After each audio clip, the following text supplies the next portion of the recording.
Période d'examen, période de pluie. Les candidats au certificat d'études primaires ont commencé les épreuves écrites sous la menace des nuages. Les pluies de la semaine précédente ont provoqué l'inondation dans plusieurs quartiers de Cotonou et environ. L'eau a envahi des rues et des maisons, des écoles aussi.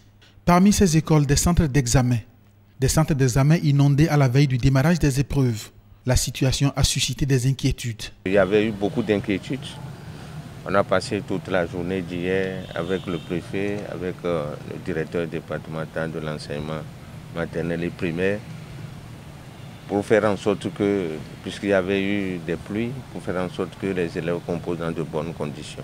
Les dispositions prises par les autorités préfectorales et municipales sont allées de l'assainissement des centres d'examen au transfèrement de ceux qui sont inondés. Là où les inondations sont accentuées, comme l'avait su, nous avons déplacé le centre d'examen à un autre centre, par réquisition.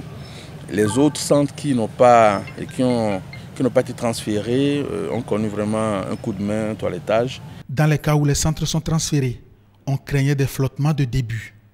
Il y a eu plus de peur que de mal. Ils étaient présents à l'heure.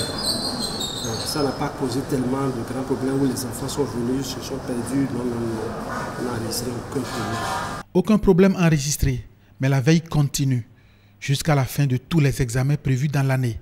Il est à souhaiter que l'équipe de veille qui est au niveau de la mairie soit opérationnelle au cas où, au cours de la journée et les 2 jours qui vont suivre, s'il y avait une urgence, qu'on puisse intervenir. De plus en plus, le gouvernement met en place les moyens qu'il faut pour que nous puissions agir convenablement et en temps réel. La période des examens de fin d'année qui coïncide avec la saison pluvieuse, des réflexions pourraient être menées pour un réaménagement des choses, peut-être.